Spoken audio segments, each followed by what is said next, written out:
Episode के आगाज में इनाया की वही जिद और गुस्सा नुमायां होता है जो एपिसोड 27 के इख्तिताम पर देखा गया था। अब वो आयजा के हर झूठ को बेनकाब करने के लिए तैयार है। आयजा अपनी चालों से अब भी सबको बहकाने की कोशिश करती है, मगर इशर और ऐशाल के दरमियान बढ़ती कुर्बत आयजा के लिए एक नया खतरा बन जाती है। इशर को अब पहली बार एहसास होने लगता है कि आयजा ने माजी में उसे किस तरह इस्तेमाल किया।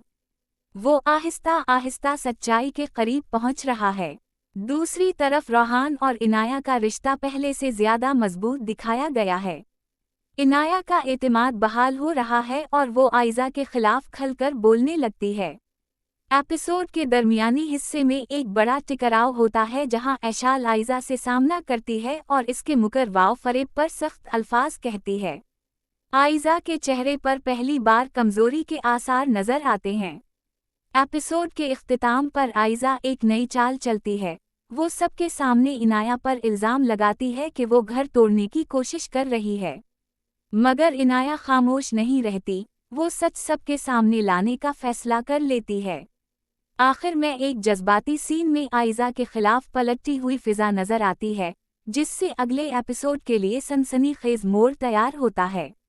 जब एपिसोड में ऐशाल इनाया से मिलती है तो उसके लहजे में नरमी के साथ साथ एक भारी एहसास जुर्म भी महसूस होता है।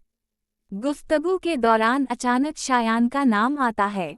ऐशाल कहती है कि इससे ज्यादा शायान ने तुमसे जो किया वो गलत था, लेकिन कुछ बातें ऐसी होती हैं जिन्हें वक्त ही साफ करता है। ये जुमला सुनकर इनाया के चेहरे का रंग बदल जाता है। इसके ज़हन में शायान के साथ गुजरे तमाम तल्ख लम्हात ताज़ा हो जाते हैं। धोखा, तलाक और आयजा की साजिशें। इनाया के आंसू ज़ब्त से बाहर आ जाते हैं। वो सख्त लहजे में कहती है, इससे ज्यादा वक्त सब कुछ साफ नहीं करता ऐशाल, कुछ जख्म सिर्फ छप जाते हैं, भर नहीं पाते। ये जुमला पूरे मंजर का असर बढ़ा देता है। इनाया का चेहरा गुस्से और दिक से लरज उठता है, जबकि ऐशाल खामोश हो जाती है, जैसे उसे एहसास हो कि उसने एक ऐसी चिंगारी छू ली है जो अभी बुझी नहीं।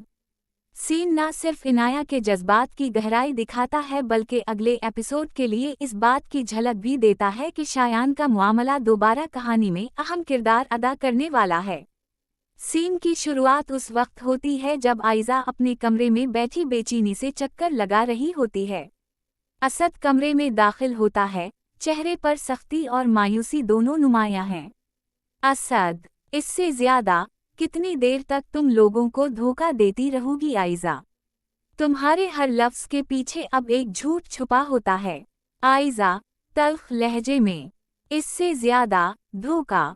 मैंने जो कुछ किया अपने हक के लिए किया, तुम सब मुझे समझ ही नहीं सके। असद, इससे ज्यादा हक? जिस हक की बुनियाद झूठ, फरेब और दूसरों की तबाही पर हो, वो हक नहीं होता आयजा, वो अना होती है। ये सुनते ही आयजा की आंखों में आंसू तो आ जाते हैं, मगर वो कमजोरी नहीं दिखाती। वो आगे बढ़कर कहती है, इससे ज्यादा तुम्हें नहीं पता असद, इनाया ने मुझसे सब कुछ छीन लिया। इशर, इज्जत, घर, सब। मैं सिर्फ अपना मकाम वापस ले रही हूँ। असद एक लम्हे को खामोश हो जाता है, फिर धीरे से कहता है, इससे ज्यादा तुम अपना मकाम नहीं, अपना ज़मीर खो रही हो आयजा। एक दिन तुम्हें खुद अपने चालों का शिकार बनना पड़ेगा। आयजा के चेहरे पर उसके अल्फाज गहरे असर छोड़ते हैं। वो गुस्से में आकर मेज पर रखी चीजें गिरा देती है, मगर अंदर से टूटी हुई महसूस होती है।